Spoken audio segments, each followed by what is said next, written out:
এমন কি সম্ভব যে কেউ একজন প্রচুর নামাজ পড়েন, ইসলামিক পোশাক পরেন, দ্বীনি জ্ঞান অর্জন করেন, কোরআন হিফজ করেন, তাজউইদ শেখেন, আরবি শেখেন, হালাকায় যান, হালাকা করেন, এমএসএতে সাহায্য করেন, রমজান ইফতার খাওয়ান, মসজিদে দান করেন ইত্যাদি অনেক করেন, কিন্তু তার মধ্যে সকল হিকমতের কিছুই নেই।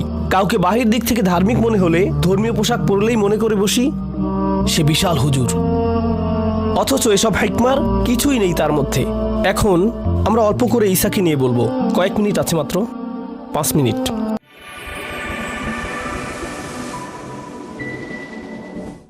এরপর আল্লাহ বলছেন ব্যভিচার করো না, এমনকি এর কাছেও যেও না, জিনার কাছেও যেও না। এখন জিনা করো না এটা কিন্তু একটা বিধান, জিনা করো না, লা তাজিনু এটা বিধান, কিন্তু জিনার কাছেও যেও না এটা কি হিকমা। কারণ হলো কাছে যাওয়া অর্থাৎ জিনার কাছে যাওয়া কেউ গেলে ধরতে পারবেন না। কারণ দেখুন, কেউ যদি নিজের চোখের পর্দা করতে না পারে, একটুখানি কথা বলে, অথবা ধরুন একটুখানি দেখা করলো, কথা বললো, এরপর বলল শুধু কফি শপেই তো দেখা করেছি, এমন কিছু ধাপে ধাপে এগুচ্ছে, তাই না? এসব ধাপের মধ্যে আপনি বলতে পারবেন না যে এখানেই থামো, এখান থেকে হারাম শুরু হচ্ছে। আরে না না, কিছুই করছি না, শুধু ইমেল লিখছি একটা, বুঝছেন না কেন? শুধু একটা স্মাইলি, শুধু একটা স্মাইলি ফেস। এজন্য আল্লাহ আমাদের বোঝাচ্ছেন এর কাছেও যেও না। এরপর সর্বশেষ আর অল্প কিছু, হত্যার প্রতিশোধ। কিছু জিনিস বাদ দিয়েছি, যেমন ধরুন নির্দোষ ব্যক্তি হত্যা করো না, এটাও কিছু। দেখুন বিধান আর হিকমা একত্রে মিলেছে, তাই না? আমরা এখন থেকে দেখব যে বিধান আর হিকমা কিভাবে একে অন্যের সাথে আষ্টে পৃষ্ঠে মিলে যায়। এরপর বলছেন এতিমের দেখভাল। ঠিক আছে, খেয়াল রেখো যেন তুমি এতিমের সম্পদ ভক্ষণ করে না ফেলো। কারণ যখন কোনো কিশোরের পিতামাতা মারা যান আর সম্পদ রেখে যান, তখন তাদের কিন্তু এখনো এসব সম্পদের দেখাশোনা করার মতো পরিপক্কতা আসেনি, এখনো বয়স হয়নি তাদের। সেটা সেই সন্তানেরই টাকা, তারা প্রাপ্তবয়স্ক হলে সেই টাকা তাদের দিয়ে দিতে হবে। এরপর আছে ব্যবসায়িক নৈতিকতা, জ্ঞান ছাড়াই অনুসরণ করা। ওয়ালা তামশি ফিল আরদি মারহা, পৃথিবীতে দম্ভ ভরে পা ফেলো না। এটা কিভাবে বুঝবেন? আল্লাহ বলছেন ইন্নাকা লান তাখরিকাল আরদ, পা ফেলে পৃথিবীতে ফাটল সৃষ্টি করতে পারবে না তুমি। তোমার এত ক্ষমতা হয়নি যে পৃথিবীর বুকে ফাটল বানিয়ে ফেলবে। এখন চলুন এক মুহূর্ত এটা নিয়ে ভাবি। কেউ অহংকার নিয়ে হাঁটছে, এটা কি আপনি দেখে বুঝতে পারবেন? পারলে আপনার মধ্যেই সমস্যা আছে।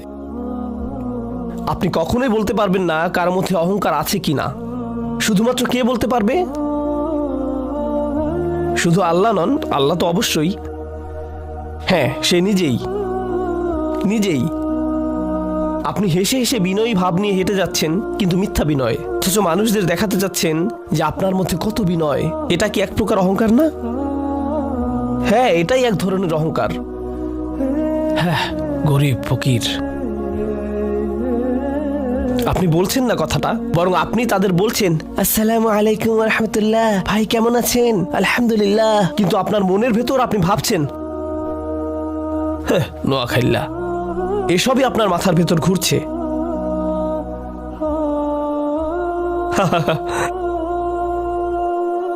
এটা আপনি বুঝতে পারবেন না, অন্য কারো মধ্যে ধরতে পারবেন না।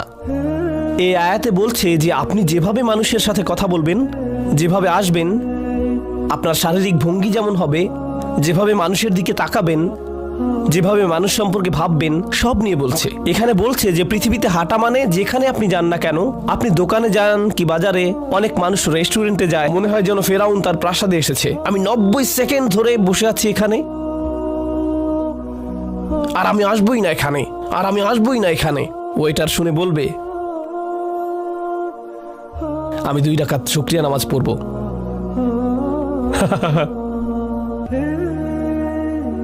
এই সবগুলো আয়াত খেয়াল করুন, প্রথমটা ছিল আল্লাহকে নিয়ে, তাই না? বাকিগুলো কি নিয়ে?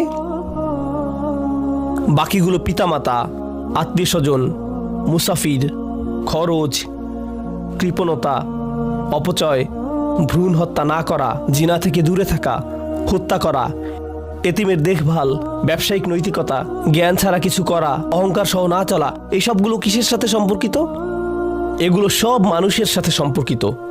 কিভাবে তাদের সাথে চলছেন।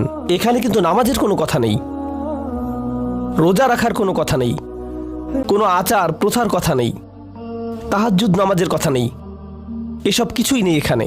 এগুলো সব শেষ করে আল্লাহ বলছেন যে আপনার রব ওহির দ্বারা আপনাকে যে হিকমত দান করেছেন, এগুলো তার অন্তর্ভুক্ত। এটাই হলো হিকমা। এমন কি সম্ভব যে কেউ একজন প্রচুর নামাজ পড়েন, ইসলামিক পোশাক পরেন, দ্বীনি জ্ঞান অর্জন করেন, কোরআন হিফজ করেন, তাজউইদ শেখেন, আরবি শেখেন, হালাকায় যান, হালাকা করেন, এমএসএতে সাহায্য করেন, রমজান ইফতার খাওয়ান, মসজিদে দান করেন ইত্যাদি অনেক করেন, কিন্তু তার মধ্যে সকল হিকমতের কিছুই নেই, বেশিরভাগই নেই? এমন কি হতে পারে না? অবশ্যই পারে। দেখা যাবে কোনো আয়াত সম্পূর্ণ তাজউইদ সহকারে পড়ছেন, কিন্তু কিছুই নেই। আমাদের দিন কিন্তু ওটাই হিকমাহ। ইব্রাহিম আলাইহিস সালাম বলেন, ইয়া আল্লাহ, তাদের মধ্যে এমন এক রাসূল পাঠান যে তাদের শিক্ষা দেবে কিতাব আর কি শেখাবে? হিকমাহ।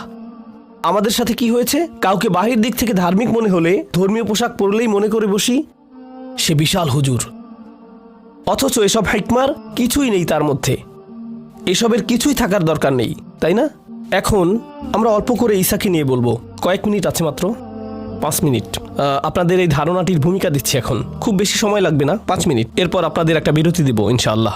ওকে, ঈসা, হিকমাহ আর কোরআন। আপনারা জানেন যে ইসরায়েলিদের তাওরাত দেয়া হয়েছিল, বনি ইসরায়েলকে তাওরাত দেয়া হয়েছিল। কোন নবীর মাধ্যমে তারা তাওরাত পেয়েছিল? মুসা। তাহলে কিতাবের দৃষ্টিকোণ থেকে ইসরায়েলিদের প্রথম রাসূল হলেন মুসা, আর ইসরায়েলিদের শেষ নবী হলেন ঈসা। এখানে আমি আপনাদের যা জানাতে চাচ্ছি তা হলো, কোরআন মূলত বলছে যে মুসাকে দেয়া হয়েছে কিতাব। মুসাকে কি দেয়া হয়েছে? কিতাব বা বিধান। আর ঈসাকে, অর্থাৎ সর্বশেষে নবী ঈসাকে দেয়া হয়েছে, মুসাকে দেয়া হয়েছে কিতাব আর ঈসাকে কি? হিকমা। এখন আমাদেরকে কিতাব আর হিকমার মধ্যে সম্পর্কটি বুঝতে হবে, কারণ এতক্ষণ পর্যন্ত কিতাবের বিষয়টি ছিল আলাদা, কিন্তু এখন আমাদের খুঁজে বের করতে হবে এই দুটোর মধ্যে সম্পর্ক। ঠিক আছে? প্রথম কথা হলো, খ্রিস্টান কবিতাতেও ঈসা আলাইহিস সালামের উপর নাজিল হওয়া ইনজিলকে বলা হতো হিকমা, আর কোরআনও বলছে ঈসা আলাইহিস সালাম বললেন, আমি তোমাদের কাছে হিকমা সহকারে এসেছি, আর এসেছি তোমরা যা নিয়ে মতভেদ করতে সেগুলো পরিষ্কার করতে। এখানে কিন্তু ইন্টারেস্টিং একটা ব্যাপার আছে। আপনারা কি স্যাম হ্যারিস নামক ভদ্রলোককে চেনেন? সাকিবকে ধন্যবাদ সেটা আমাকে দেখিয়ে দেবার জন্য। আমি আপনাদের সবার সাথে শেয়ার করছি। আপনারা চেনেন স্যাম হ্যারিসকে? বেশ জনপ্রিয় নাস্তিক। এই ভদ্রলোক সৃষ্টিকর্তার বিশ্বাস করা নিয়ে অনেক কথাবার্তা বলে, যে এর কোনো মানে নেই ইত্যাদি ইত্যাদি। তো সে একবার উইলিয়াম লেইন ক্রেইগের সাথে বিতর্ক করছিল। তখন সে একটা কথা বলল। সে যা বলেছিল সেটা সংক্ষেপে অনেকটা এমন, দেখুন, আমাদের এসব ধর্মের একদমই প্রয়োজন নেই। আমি চাইলেই 5 মিনিটে নতুন আরেকটা ধর্ম বানিয়ে দেখাতে পারি, সেগুলো থেকেও এটা আরও ভালো হবে। আপনাদেরকে যা করতে হবে তা হলো মুসার 10টি প্রত্যাদেশ যা বাইবেলে আছে, সেটা থেকে চিত্র মূর্তি বানানোর অংশটা ফেলে দিতে হবে। কারণ 10 প্রত্যাদেশে তো আছেই যে তোমরা কোনো প্রতিমা মূর্তি বানাবে না, এরকম না? সেটা বাদ দিয়ে দিন, এটার কোনোই দরকার নেই। এরপর সাবাত বাদ দিয়ে দিন, আজকাল এটারও দরকার নেই। এরপর বাচ্চাদের দেখভাল করো, এটা ঢুকিয়ে দিন, মানে শিশুদের দেখাশোনা আর কি, এটা ঢুকিয়ে দিন। আগের চাইতে অনেক ভালো ধর্ম হয়ে গেল। তিনি এটাই বললেন। তাহলে বিখ্যাত নাস্তিক কি বলছে? 10 আদেশ থেকে কি সরাতে হবে আপনাদের? সাবাত, মূর্তি পূজা, এগুলো সরান। কি যোগ করবেন? বাচ্চাদের দেখাশোনা। এটা কি হুবহু কোরআনের 10 প্রত্যাদেশের সংস্করণ না? বলুন, এখানে কি সাবাত আছে? না। আর কি যোগ করা হয়েছে এখানে জানেন? সন্তান হত্যা করো না, এতিমের সম্পদ ভক্ষণ করো না। এগুলো কি? কাদের রক্ষা করা? বাচ্চাদের। আর সে বলছে এতে নাকি অনেক বেশি প্রজ্ঞাপূর্ণ ধর্ম হবে। আর এই অংশের শেষে আল্লাহ কি বলছেন? তিনি বলছেন, আপনার রব ওহির দ্বারা আপনাকে যে হিকমত দান করেছেন এগুলো তার অন্তর্ভুক্ত। এই নাস্তিক জানেই না যে সে কোরআনের কথাই বলছে। সুবহানাল্লাহ।